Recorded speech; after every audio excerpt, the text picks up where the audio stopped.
बिस्मिल्लाहिर्रहमानिर्रहीम। मेरे सोने साईं हक बाहू, मेरे सोने साईं हक बाहू, सदा है तेरी अल्लाह, सदा है तेरी अल्लाह। मेरे सोने साईं हक बाहू, मेरे सोने साईं हक बाहू, सदा है तेरी अल्लाह, सदा है तेरी अल्लाह। अल्लाह का तुझ पे करम है, अल्लाह का तुझ पे करम है, तू आशिक शाह हरम है, तू आशिक शाह हरम है अली का प्यारा तू, है अली का प्यारा तू, सदा है तेरी अल्लाह, सदा है तेरी अल्लाह। मेरे सोने साईं हक बाहू, मेरे सोने साईं हक बाहू, सदा है तेरी अल्लाह, सदा है तेरी अल्लाह। जो देख ले तेरे जलवे अक़िमिस्सलाता लिज़िक्री। सदक़ल्लाहुल अज़ीम व सदक़ रसूलुहुन नबियुल करीम। इन्नल्लाहा व मलाइकतहु युसल्लूना अलन नबी या अय्युहल्लज़ीना आमनू सल्लु अलैहि व सल्लिमू तस्लीमा। ब आवाज़ बुलंद अस्सलातु वस्सलामु अलैका या सय्यदी या रसूलल्लाह, अस्सलातु वस्सलामु अलैका या हबीबल्लाह, अस्सलातु वस्सलामु अलैका या मुहम्मद रसूलुल्लाह सल्लल्लाहु अलैहि वसल्लम। रगों में वो लहू बाकी नहीं है, वो दिल वो आरज़ू बाकी नहीं है। नमाज़ो रोज़ो कुर्बानी ओ हज, नमाज रोज़ा कुर्बानी ओ हज, ये सब बाकी है, तू बाकी नहीं है। मेरे निहायत ही वाजिबुल एहतराम जानशीन सुल्तानुल फ़क्र इमामुल वक़्त हजूर हज़रत सखी सुल्तान मोहम्मद अली साहब,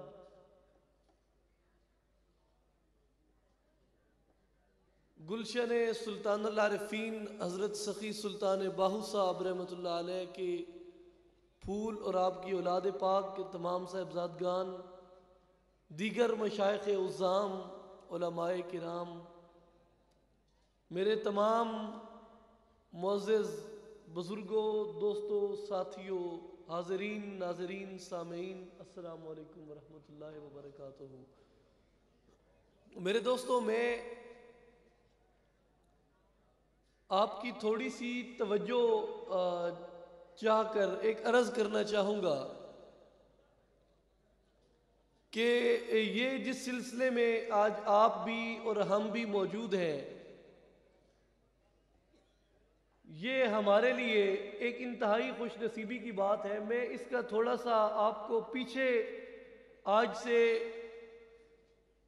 18 साल पहले ले जाना चाहूँगा कि जब हमारे मुर्शिद पाक सुल्तानुल फ़क्र हज़रत सखी सुल्तान मोहम्मद असगर अली साहब रहमतुल्लाह अलैह ने यह सिलसिला शुरू फरमाया था। तो उस वक़्त आपने ये जो जमात कायम फरमाई, इस्लाही जमात और आलमी तंजीमुल आरिफीन के नाम से, 1987 के अंदर आपने इस्लाही जमात की बुनियाद रखी। 1987 के अंदर, और उस वक़्त आपने जो इसको चलाने का और इसको आगे बढ़ाने का, इसके मिशन का एक मायार रखा। ये बात सब पर आया है, हर किसी को मालूम है, हर खास व आम को, कि दुनिया के अंदर एक बहुत बड़ी अनगिनत तादाद, जिसकी गिनती नामुमकिन की हद तक मुश्किल है, सुल्तानुल आरिफीन हजरत सखी सुल्तान बाहू रहमतुल्लाह अलैह की ज़ात से अकीदत की और जज्बात की वाबस्तगी रखती है। एक बहुत बड़ी तादाद पूरी दुनिया के अंदर, और उन तमाम को आपने एक साइड पे रख के, एक कोने में रख के ये सिलसिला शुरू फरमाया। और जितने खासकर मुरीदीन हजरात थे जो आपके हाथ मुबारक पे बेत का शर्फ हासिल कर चुके थे, उन लोगों को आपने इसमें शमूलियत जरूर अता फरमाई, लेकिन यूं नहीं कि जिस तरह रस्मी रिवाजी तंजीमें और जमातें बनती हैं और उनके अंदर खाना पूरी के लिए जितने लोग मिलते हैं उनको उसमें शामिल कर लिया जाता है। आपने कतन इस तरह ना किया। आप तमाम हजरात और वो लोग जो उस वक़्त मौजूद थे वो इस बात के गवाह हैं कि आपने इस तंजीम के अंदर, इस जमात के अंदर सिर्फ उन मुरीदीन को शामिल किया, सिर्फ उन मोतक़िदीन को शामिल किया जो इस जमात के मिशन के साथ, जो इस जमात के अगराज़ो मकासद के साथ जज्बाती और नजरियाती वाबस्तगी रखते थे। और जिन लोगों ने जो इसका मिशन है और जो इसका मकसद है, मैं जरा वो आप पे वाज़े करना चाहता हूं कि जो आपने ये मिशन चलाया कि जो पूरी कायनात के खजाइन का बादशाह है और पूरी दुनिया के खजाने, पूरी कायनात के खजाने हजरत सुल्तान बाहू साहब रहमतुल्लाह अलैह फरमाते हैं कि वो जिसके दिल के अंदर तसव्वुर इसम अल-ज़ात का नूर रच बस जाता है, पूरी दुनिया के खजाने इसम अल-ज़ात के खजाने के सामने एक मच्छर के पर से भी ज्यादा हकीर हैसियत रखते हैं। और वो खजाना जिन लोगों ने हासिल किया और फिर मशक के तसव्वुर इसम अल-ज़ात से जिन लोगों ने अपने दिलों को मुनव्वर किया और उस नूर को जिन लोगों ने अपने दिलों में बसा लिया, इस तंजीम के अंदर और इस जमात के अंदर आपने सिर्फ उन्हीं लोगों को शामिल फरमाया। तो इस बात से और इस तज्जिये से ये बात वाज़े होती है कि ये आम कोई रस्मी रिवाजी तंजीम या जमात नहीं है। यह एक आम सिर्फ जिस तरह के खानकाहों से और दरबारों से मुताल्लिक लोग एक अपनी अलग कम्युनिटी बना के उससे वो कोई भी अपने सिलसिले के लिए शुरू कर देते हैं और उनका जो फोकस होता है, उनका जो विजन होता है, उनका जो मकसद होता है, वो सिर्फ उसी एक दायरे के अंदर घूमता है। वो सिर्फ उसी एक दायरे के अंदर घूमता है। लेकिन मैं आज से कुछ सदियां पीछे आपकी तवज्जो दिलाना चाहूंगा कि, और इस थोड़ी सी वजाहत के साथ कि अल्लाह तबारक व तआला की जो ज़ात है वो लामहदूद है। वो क्या है? बोले वो क्या है? लामहदूद है, उसकी कोई हद नहीं है। और अल्लाह ताला की ज़ात जहां पे जलवागर होती है उसको दिल कहा गया है, उसको दिल कहा गया है। और दिल की भी वुसअत इतनी है कि उसकी भी कोई हद नहीं है। दिल की वुसअत इतनी है कि उसकी कोई हद नहीं है। अल्लाह ताला की ज़ात भी लामहदूद है और जहां पे वो मौजूद होती है वो मकाम भी लामहदूद है।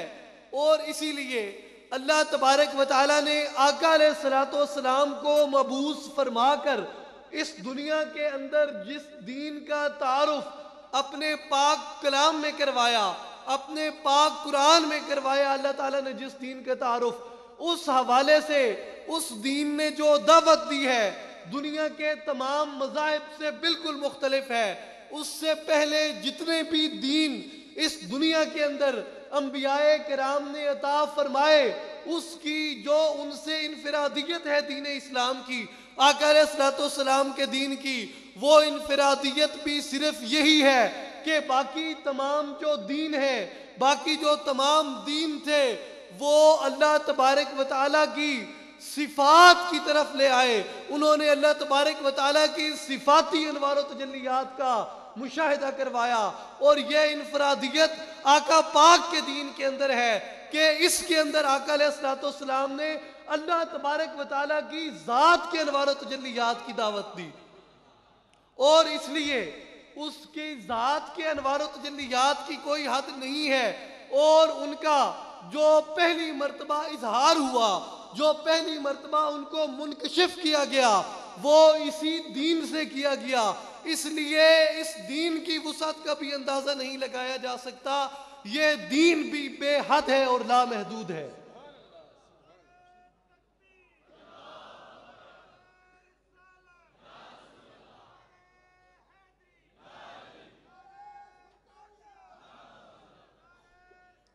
उस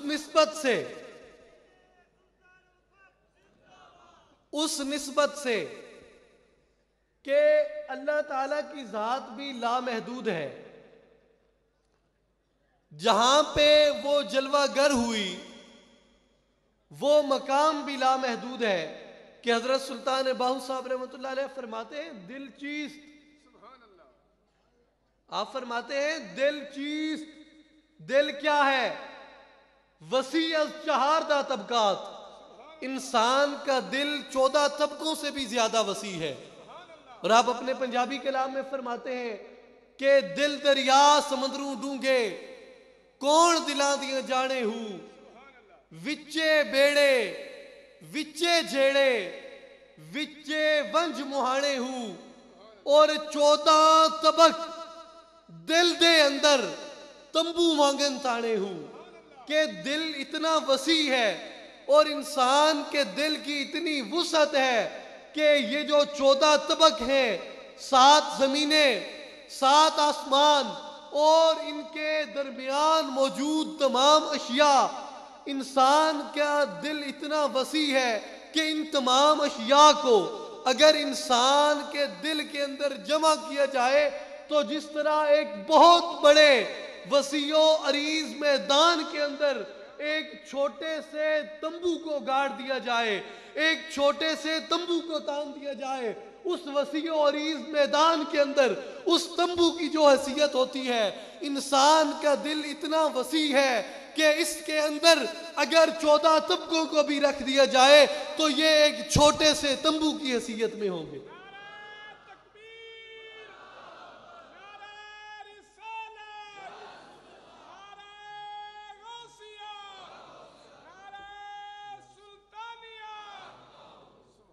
इंसान के दिल की वुसअत का अंदाजा नहीं किया जा सकता, वो लामहदूद है, उसकी कोई हद नहीं है। क्यों? कि उसके अंदर लामहदूद का डेरा है। इंसान का दिल लामहदूद इसलिए है कि उसके अंदर लामहदूद का डेरा है। और किस इंसान के दिल के अंदर अल्लाह ताला की जात का डेरा है? अब यहां पे इस बात की तशरीह भी वाज़ेह हो गई है कि मर्तबे इंसान क्या है, क्योंकि दिल इंसान के अंदर है। दिल किसके अंदर है? इंसान के अंदर है। और इंसान को जो फजीलत अता की गई है, मेरी बात की समझ आ रही है? मैं आपसे सिर्फ इतनी गुजारिश करूंगा कि मुझसे पहले जो रवैया कादरी साहब ने आपसे अपनाया था, मुझे वो ना अपनाना पड़े आपसे, कि अगर किसी बात की समझ आए तो खुदारा मुझे सिर्फ इतना अपने अंदाज से वाज़े कर दीजिएगा कि आप उस बात को समझ रहे हैं। क्योंकि खड़ा मैं हूं, बोल मैं रहा हूं, वर्जिश मैं कर रहा हूं, लेकिन थक आप रहे हैं। बड़ी अनहोनी सी बात है मैं इसलिए आपसे ये गुजारिश कर रहा हूं कि अगर कोई बात पल्ले पड़े तो खुदारा मुझे उसका जवाब दे दीजिएगा कि इंसान को अल्लाह तबारक व तआला ने अशरफुल मखलूकात का लक़ब अता फरमाया, और जो इंसान की बाकी तमाम मखलूकात के ऊपर अफजल व अशरफ होने की वजह है, जो इंसान की एक चीज उसको पूरी कायनात के ऊपर अफजल कर देती है, उसके ऊपर फजीलत अता कर देती है, वो इंसान का दिल है। लेकिन अब यहां पे देखने वाली जो बात है मेरे दोस्तों और बुजुर्गों, वो ये है कि इंसान कौन है, इंसान क्या है, इंसान का मकाम क्या है। अल्लाह तबारक व तआला ने हदीस कुदसी में फरमाया कि वखलक़तुल खल्क़ लिउरफ़ा, मैंने मखलूक को सिर्फ और सिर्फ अपनी पहचान के लिए पैदा फरमाया है। किस लिए पैदा फरमाया? अपनी पहचान के लिए पैदा फरमाया। हमारा इस दुनिया के अंदर जो आने का मकसद है वो अल्लाह तबारक व तआला की ज़ात की पहचान है। अब वो पहचान कैसे हुई और कैसे नसीब होगी, इसी बात को आका अलैहिस्सलाम ने हदीस शरीफ में वाज़े फरमाया।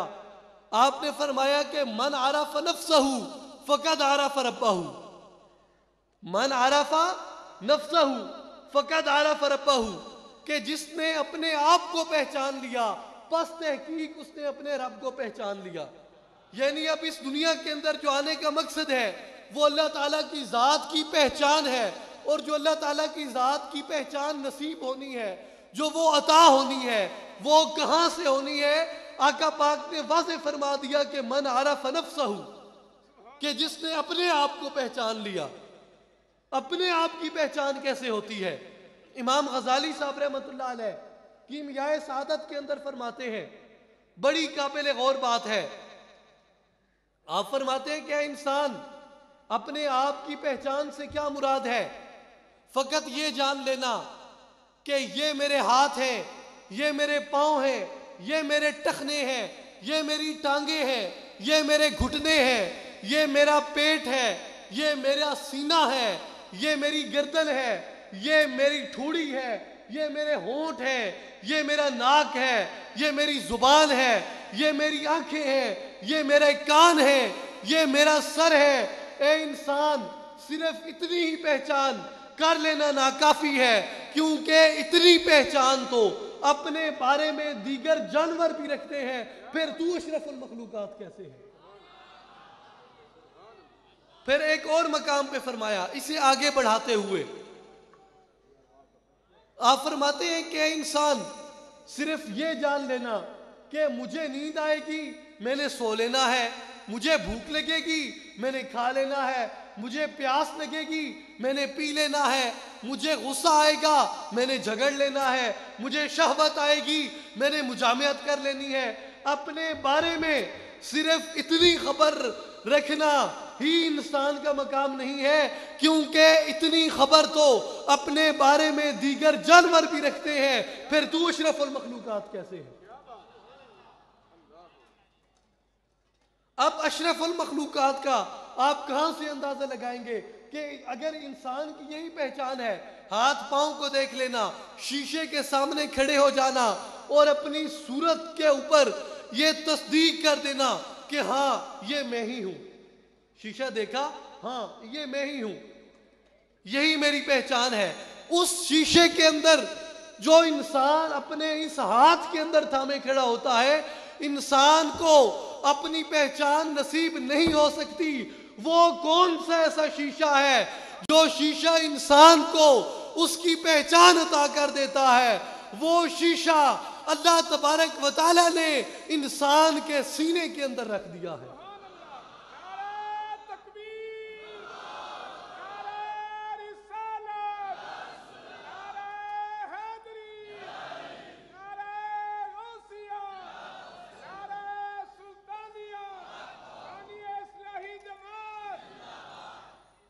वो शीशा अल्लाह तबारक व तआला ने इंसान के सीने के अंदर रख दिया है।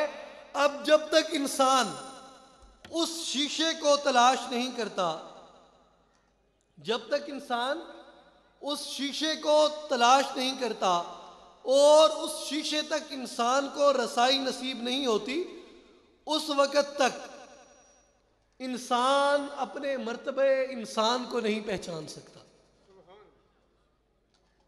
क्योंकि आका पाक ने फरमाया कि मन आरफ नफ्सहू, ए इंसान अगर तू खुदा की ज़ात की मार्फत हासिल करना चाहता है, अगर तू उसकी पहचान हासिल करना चाहता है, तो मन आरफा नफ्सहू, सबसे पहले अपने आप को पहचान। क्योंकि अपने आप को जब तुमने पहचान लिया, फ़कद आरफ रब्बहू, बस तहकीक इसका मतलब है कि तुमने अपने रब को पहचान लिया। मेरे मुर्शिद पाक आप एक मिसाल दिया करते थे इसकी, बड़े खूबसूरत वाक़े से, कि एक चरवाहा जंगल में गया। क्यों भाई, बात की समझ आ रही है? जंगल में कौन गया? पक्की बात है, मैंने चरवाहा ही कहा है। जंगल में कौन गया? चरवाहा। जंगल में चरवाहा गया भेड़ें चराने के लिए। तो वहां पे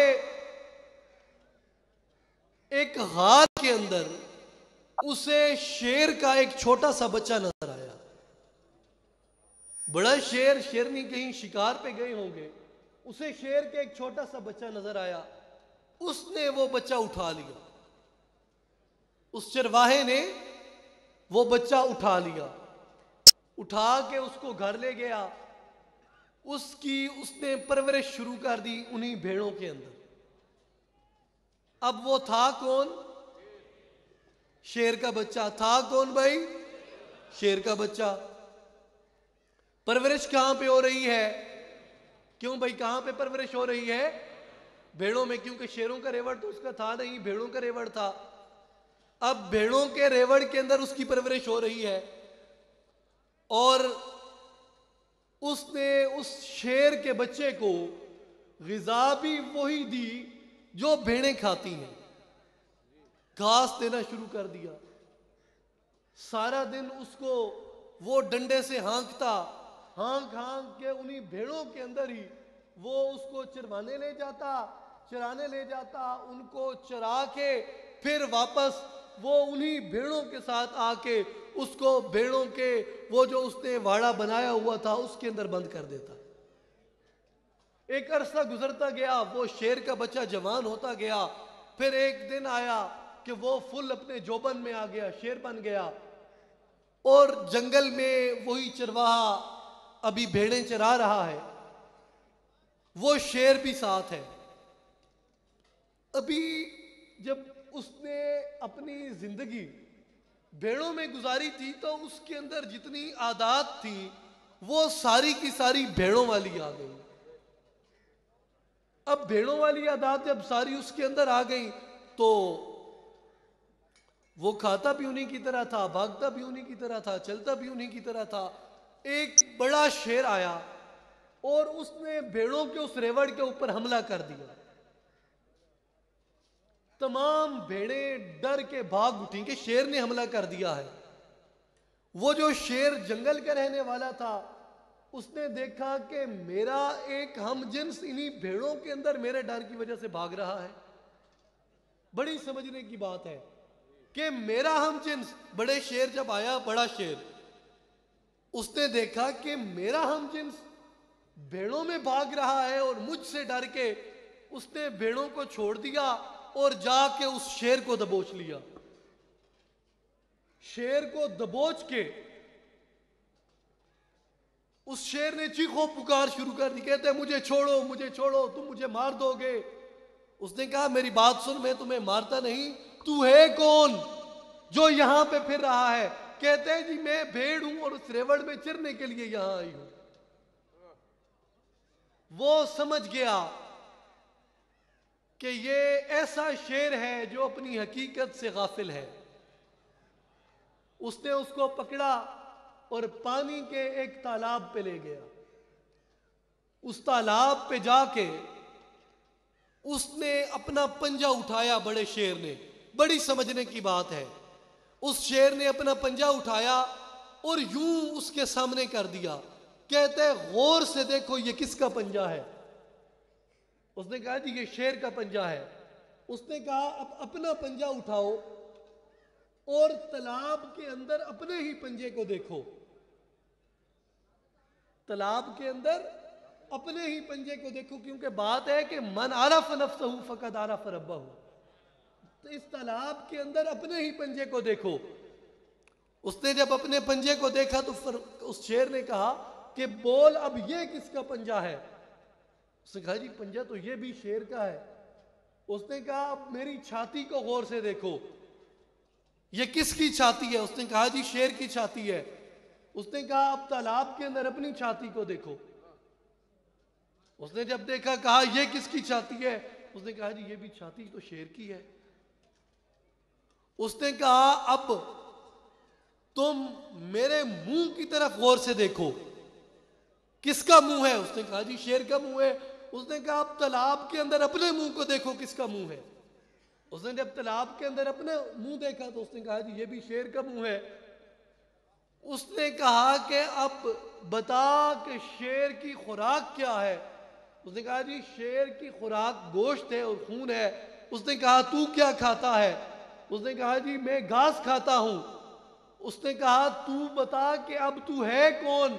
उसने कहा जी मैं अपने हुलियों को देखता हूं तो मैं शेर हूं, लेकिन जब अपनी गिजा को और अपनी फितरत को देखता हूं तो मैं भेड़ हूं। बड़े शेर ने कहा इधर ही ठहर जा।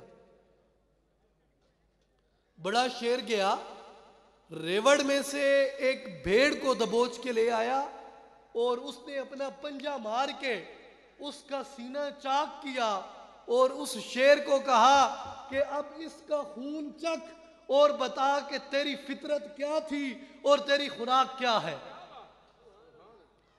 जब उसने अपनी जुबान से उस भेड़ का खून चाटा तो उस भेड़ नुमा शेर के अंदर उस शेर की गैरत पैदार हो गई। उस भेड़ नुमा शेर के अंदर शेर की गैरत पैदार हो गई। तो देखने की बात यह है कि वो शेर की गैरत पैदार कैसे हुई। जब उसने उस पानी के अंदर, उस तालाब के अंदर, यानी उस आईने के अंदर, यानी कि उस आईने के अंदर, पानी शीशे की सूरत में था, उस शीशे के अंदर उसने अपनी सूरत को देखा। उस शीशे के अंदर उसने अपने खदो खाल को देखा और फिर एक शेर ने जो उसके रहबर की हैसियत से आया था उसकी खुराक जब उसको मुहैया की तो उस वक्त उसने भेड़ों की तरह चीखो पुकार की बजाय शेर की तरह दौड़ना शुरू कर दिया। तो बात सिर्फ ये है कि जब कोई ऐसा शेर मुयस्सर आ जाता है जो दुनिया की इन गलाजतों से निकाल के, दुनिया के भेड़ों के इस रेवड़ से निकाल के वो खुराक जो तसव्वुर समनजात इंसान की खुराक है, इस शेर की खुराक है, जब इसके दिल को अता करता है तो इसके अंदर इसकी इंसानी गैरत पैदार हो जाती है।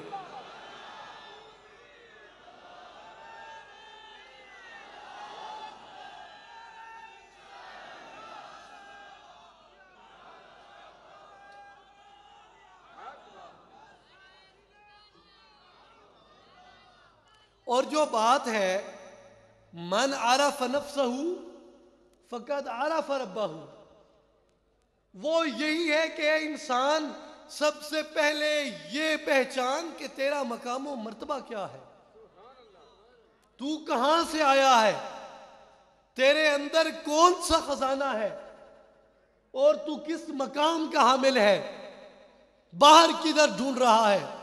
अगर खुदा की जात को तूने पाना है तो हजरत सख्ती सुल्तान बाहू साहब रहमतुल्लाह अलैह फरमाते हैं कि नून नेड़े वसंते दूर सुनीवण वेड़े नाही वड़दे हूं, अंदरू ढूंढण दा वल ना आवे मूरख बारू ढूंढण चढ़दे हूं।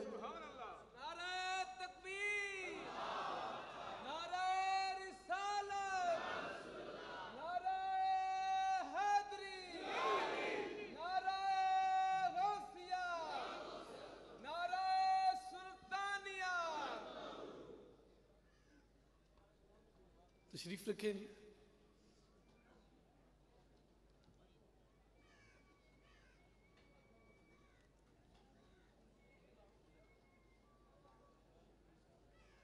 तशरीफ रखें जी, मेहरबानी तशरीफ रखें। एक मरतबा आवाज़ बुलंद दरूद शरीफ पढ़ लें जी। अस्सलातु वस्सलामु अलैका या सय्यदी या रसूलल्लाह, अस्सलातु वस्सलामु अलैका या हबीबल्लाह, अस्सलातु वस्सलामु अलैका या मुहम्मद रसूलुल्लाह सल्लल्लाहु अलैहि वसल्लम। आप फरमाते हैं कि अंदरों ढूंढण दा वल ना आवे, मूरख बाहरों ढूंढण चढ़दे हूं। दूर गया कुछ हासिल नहीं, शो लब्बे विच घर दे हूं। के दूर जाने का कोई फायदा नहीं है, वो यार तो तेरे अंदर जलवागर है, बाहर कहां से ढूंढता है। आप एक और मकाम पे फरमाते हैं कि नारब अर्श मुअल्ला मिलिया, नारब खाने का बेहू। कि बाई यजीद बुस्तामी एक मरतबा परवाज करते हुए अर्श पे पहुंच गए। फरिश्ते बड़े हैरान हुए और सवाल किया कि या हजरत, आज अर्श पे कैसे आना हुआ।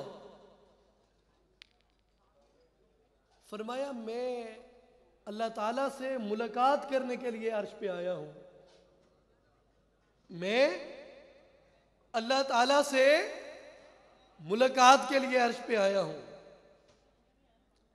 तो बड़ी हैरानगी से फरिश्ते कहते हैं कि जनाब, हम तो सुनते थे कि खुदा की जात जमीनों पे किसी मोमिन के दिल में मौजूद है, आप उसे अर्श पे तलाश कर रहे हैं। नारब अर्श मुअल्ला मिलिया, नारब खाने का बेहू।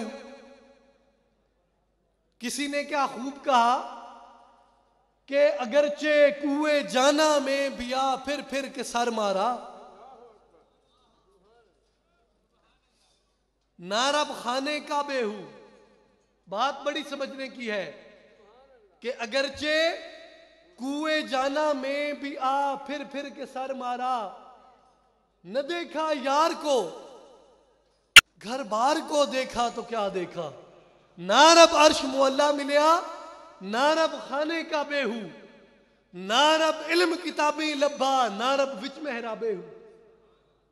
नारब इल्म किताबी लब्बा, नारब विच मेहराबे हूं।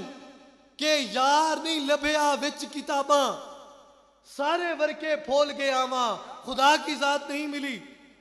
दर कंजो हिदाया नतवा याफ्त खुदारा, दर कंजो हिदाया नतवा याफ्त खुदारा। बड़ी मोतबर किताबें हैं फिका की। कहा कि उनको देखा, उनको पढ़ा, मुतालिया किया, उन किताबों के कीड़े बन गए, उनके अंदर महव हो गए। दर सर्फ सर्फ कर दी उम्रे अजीज यारा, दर नहव महव गश्ती नशनाख्ती खुदारा। दर कंजो हिदाया नतवा याफ्त खुदारा, नहीं मिली खुदा की जात किताबों में। या नारब इल्म किताबी लब्बा, नारब विच मेहराबे हूं। गंगा तीरथ थी मूल न मिलिया, मारे पेंडे बेहिसाबे हूं। कि वहां भी तलाश किया, खुदा की जात नहीं मिली। फिर कहां से मिली। हो सकता है कि हमें लंबे सजदों से, लंबे कयामों कऊद से मिल जाए। कहा से रोजे से नफल नमाजा से सजदे कर कर थकी हूं। बात समझने की है कि से रोजे से नफल नमाजा से सजदे कर कर थकी हूं। से वारी हज मक्के कीता पर दिल दी दौड़ न मुकी हूं। से वारी हज मक्के कीता दिल दी दौड़ न मुकी हूं। चल चली है जंगल बोड़ा, इस दिल थी हूं ना पक्की हूं। कैसे मिली, कहां से मिले, कहां से तलाश करें। फरमाया बाहर से तू ढूंढ रहा है। ए इंसान, खुदा की जात तुझे बाहर से नहीं मिलती। अंदरों ढूंढण दा वल ना आवे, मूरख बाहरों ढूंढण चढ़दे हूं। दूर गया कुछ हासिल नहीं, शो लब्बे विच घर दे हूं। यार तो तेरे अपने अंदर मौजूद है। ए इंसान, तू बाहर उसे ढूंढता फिर रहा है। एक बड़ा खूबसूरत वाकया मौलाना रूम रहमतुल्लाह अलैह ने मसनवी शरीफ के अंदर दर्ज फरमाया है। मौलाना रूम रहमतुल्लाह अलैह ने मस्तवी शरीफ के अंदर एक बहुत ही खूबसूरत वाक़या दर्ज किया। मैं इसी बात के पेश नज़र आपकी भरपूर तवज्जो चाहते हुए और ये गुजारिश करते हुए कि जो अहबाब पंडाल में चहलकदमी फरमा रहे हैं, बराए मेहरबानी इसी जगह पे तशरीफ़ रखें और बैठ जाएं और सुकून से बैठ के बात सुने। मौलाना रूम रहमतुल्लाह अलैह फरमाते हैं कि एक शख्स, जी तवज्जो मेरी तरफ फरमाए, एक शख्स कहीं सफर पे जा रहा था। उस शख्स के पास एक इंतहाई कीमती हीरा था। उस शख्स के पास क्या था? बोले, कीमती हीरा था। चलते चलते उसे ख्याल आया कि यार काश मेरा कोई हम सफर भी होता। तो एक एक होते हैं और 2 11 होते हैं, तो काफी दिनों की मुसाफत है। एक अगर साथी रास्ते में मिल जाता तो सफर अच्छा गुजर जाता। यही सोच के वो चल रहा था कि एक चौराहे में उसे दूर से एक आदमी आता दिखाई दिया। वो ठहर गया वहीं पे। उस शख्स से उसकी मुलाकात हुई। रस्मी कलामी गुफ्तगू के बाद पता चला कि 3 दिन का उनका सफर इकट्ठा है। उनका 3 दिन का सफर इकट्ठा है। तो वो चल पड़े। शाम हुई जब, तो उन्होंने अपना खैमा लगा लिया। अब जब सूरज गरूब होने लगता है तो सूरज की किरणें सुर्ख और पीली सी हो जाती हैं। सूरज की किरणें सुर्ख और पीली हो जाती हैं, जिसे रंगे उफक कहते हैं। जब सूरज उफक पे आया तो उन्होंने खेमा लगा लिया था। तो उस शख्स ने अपना वो कीमती हीरा निकाला और सूरज की किरणों में बैठ के उससे खेलना शुरू कर दिया। सूरज की किरणों में बैठ के उससे खेलना शुरू कर दिया। अब जब सूरज की किरणें उस पर पड़ती थी तो मुख्तलिफ किस्म की शुआएं, मुख्तलिफ किस्म की मुख्तलिफ रंगों की रेजेस उससे निकलती थी और वो बंदा उनसे खेलता था और खुश होता था।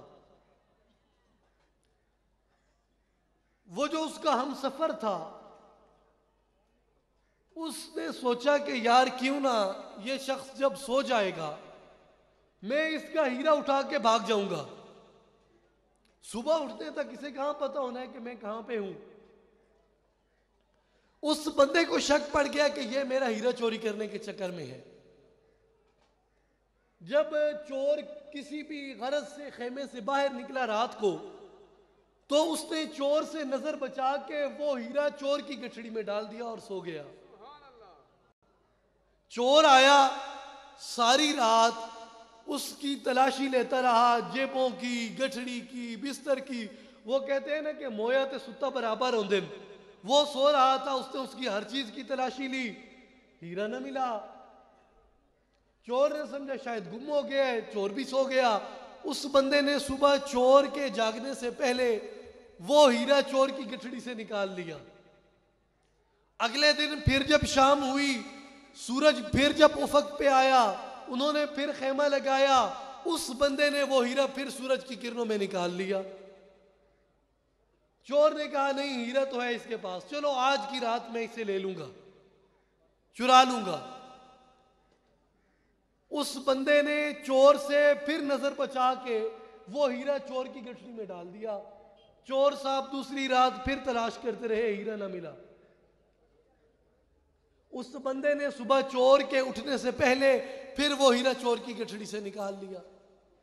तीसरे दिन फिर जब शाम हुई, उस बंदे को तकदीर ने उठाया, उसने शाम को फिर वो हीरा सूरज की किरणों में निकाल लिया। चोर ने कहा आज आखिरी रात है, हो न हो आज किसी भी सूरत ये हीरा चोरी करना है। वो बंदा फिर उसने चोर से नजर बचाई और हीरा चोर की गठड़ी में डाल दिया और सो दिया। चोर साहब फिर सारी रात हीरा तलाश करते रहे। हीरा न मिला। सुबह उस बंदे ने फिर वो हीरा चोर की गठड़ी से निकाला और चल पड़े। जब 3 दिन का सफर उनका इकट्ठा था, चौथे दिन उन्होंने अलग अलग हो जाना था। जब उस चौराहे पे पहुंचे जहां से उन्होंने अलग अलग होना था, तो चोर ने उस बंदे को पकड़ लिया जिसका हीरा था, और उसे कहते हैं, भाई सीधी बात है, मैं तेरा हीरा चोरी करने के चक्कर में था, लेकिन मैं तुझे वादा देता हूं कि मैं तेरा हीरा चोरी नहीं करूंगा, तुझसे नहीं छीनूंगा। मुझे सिर्फ इतना बता दे, बड़ी तवज्जो की बात है, मुझे सिर्फ इतना बता दे कि तूने वो हीरा रखा कहां था। उस बंदे ने कहा, अफसोस, तू वो हीरा मेरी गठड़ी में तलाश करता रहा, अपनी गठड़ी में तलाश ही नहीं किया। अपनी गठड़ी में तलाश करता तो वो हीरा तुझे जरूर मिल जाता। भीगा भीख रहमतुल्लाह अलैह फरमाते हैं, अरे भीगा भूखा कोई नहीं, हर की गठड़ी में लाल, पर मन की गिरहा खोल न जानन, ताइयों फिरन कंगाल। कि अगर वो अपनी गठड़ी की गांठें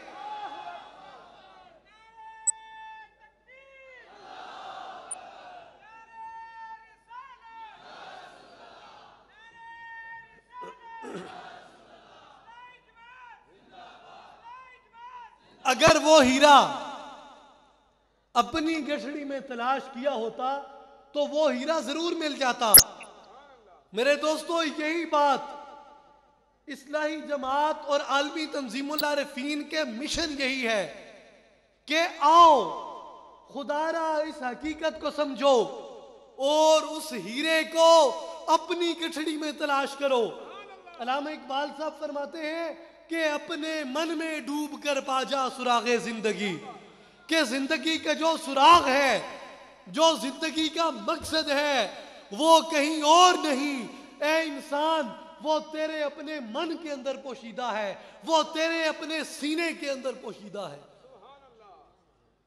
अल्लामा इकबाल रहमतुल्लाह अलैह फरमाते हैं, अपने भी गोहर माहो अंजुम से कम न थे, अपने भी गोहर माहो अंजुम से कम न थे, ये और बात है कि फिरोजा न कर सके।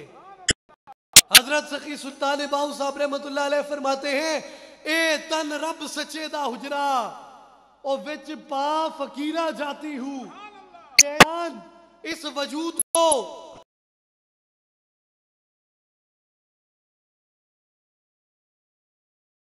गोश्त पोस्ट का एक ढांचा न समझ, इस दिल को खून का एक लोथड़ा न समझ।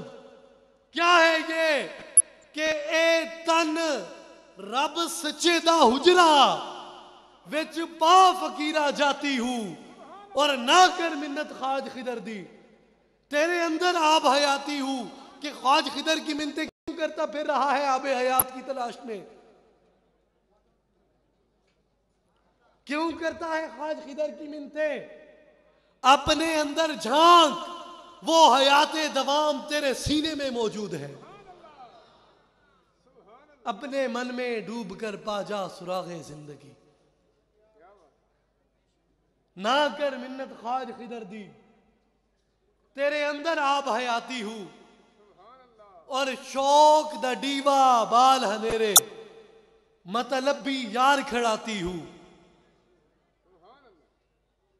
और मेरे दोस्तों, यही वो फिक्र है, यही वो सोच है जो इस्लाही जमात और आलमी तंजीमुल आरिफीन के प्लेटफॉर्म से सुल्तानुल आरिफीन हजरत सखी सुल्तान बाहू रहमतुल्लाह अलैह की यही फिक्र, यही नजरिया, आपकी 140 कुतब का निचोड़, आपकी तमाम तालीमात का, आपके कलाम का यही खुलासा है, यही फिक्र है और यही नजरिया है सुल्तानुल आरिफीन का कि इंसान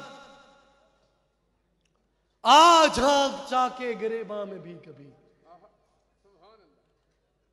बड़ी काबिल गौर बात है, जो अलामा ने सुल्तान अल आरिफीन के कलाम की तशरीह करते हुए कही कि आ झांक चाके गरेबां में भी कभी। क्या कहा? आ झांक, समझ आइए, आ झांक चाके गरेबां में भी कभी। गरेबां के नीचे क्या है? सीना है। गरेबां के नीचे क्या है? सीने के अंदर क्या है? दिल है। जहां अंदर वड़ जाती पाई डिठा यार अकल्ला हूं। आ झांक चाके गरेबां में भी कभी। कैस तू लैला भी तू, सहरा भी तू, महमल भी तू। आरजू किस चीज की आवारा रखती है तुझे? आरजू किस चीज की आवारा रखती है तुझे? ए इंसान, राह तू, राह रो भी तू, राहबर भी तू, मंजिल भी तू। लेकिन शर्त क्या है कि आ झांक चाके गरेबां में भी कभी। ए इंसान, अपना सीना चाक कर और वो हजाब उठा दे जो तेरे सीने के ऊपर है, जो तेरे दिल पे मौजूद है, उनको उठा दे, चाक कर। और वो किस चीज से चाक होते हैं? जब ये फिक्र बेदार होती है, जब ये सोच बेदार होती है कि मैं कौन हूं, मैं क्या हूं। और जब इंसान के अंदर ये फिक्र बेदार हो जाती है, फिर उसकी जो तवज्जो है वो खुद ब खुद उसके दिल की तरफ हो जाती है। क्योंकि मन आरफ नफ्सहू फकद आरफ रब्बहू। जिसने अपने आप को पहचान लिया उसने अपने रब को पहचान लिया। अब इंसान ने अपने आप की पहचान कहां से करनी है? मेरे ख्याल में आपको समझ नहीं आई इस बात की। इंसान ने अपनी पहचान कहां से करनी है? दिल से। कहां से करनी है? जो अहले दिल हैं वही बोले। कहां से करनी है? दिल से। कहां से अल्लाह की पहचान होती है? दिल से। क्योंकि दिल क्या है? ए तन रब सचेदा हुजरा विच पा फकीरा जाती हूं। उसकी जात की पहचान इंसान को अपने दिल से नसीब होती है। और दिल से वो हिजाबात उठाने का तरीका क्या है? दिल से वो हिजाबात कौन उठाता है? अब ये दूसरा स्टेप है उस बात का। दिल से हिजाब कैसे उठता है और कौन उठाता है? ये बात मेरे ख्याल में वाज़ेह हो गई है कि हम भेड़ें, क्योंकि हम इंसान हैं। हम क्या हैं? कौन है? इंसान। हम कौन हैं? जो इंसान है सिर्फ वही बोले हम कौन हैं? इंसान। और हमारी असलियत और हमारी हकीकत जब हम इस दुनिया में आए, इस मादियत के अंदर वो खो गई, हम भूल गए उसे। जब भूल गए तो उस शेर की तरह हो गए जो भेड़ों में परवरिश पा रहा है। अब जरूरी क्या है? ऐसा शेर तलाश किया जाए जो हमें अपनी सूरत से और अपनी सीरत से आगाह कर दे, अपनी खुराक हमें अता कर दे, जो शेर की खुराक है, जो इंसान की खुराक है। क्योंकि असल जो इंसान है वो कौन है? इंसान के दो वजूद हैं। एक ये मादी सिफली कसीफ जिस्म है, दूसरा इंसान का उल्वी रूहानी लतीफ जिस्म है। एक इंसान का ये जाहिरी वजूद है, दूसरा इंसान का बातनी वजूद है। अब जाहिरी वजूद जो है हमारा, मैं एक सवाल करता हूं आपसे। अगर इसे एक हफ्ता, 10 दिन, 20 दिन, 1 महीना खुराक न दी जाए तो इसकी क्या कैफियत होगी? भाई मैं सिर्फ उन लोगों से बात कर रहा हूं जो खाते पीते हैं,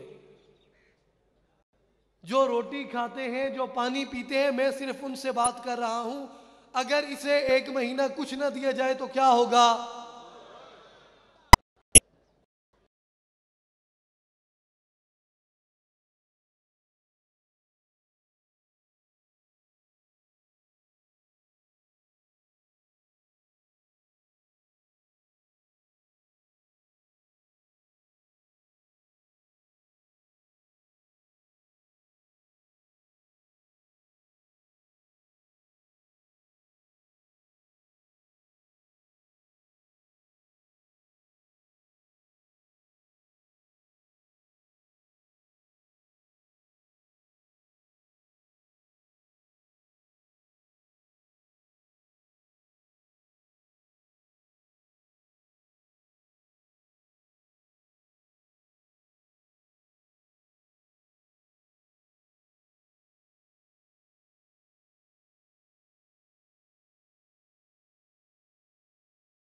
क्या होगा? मर जाएगा। क्यों? क्यों मर जाएगा?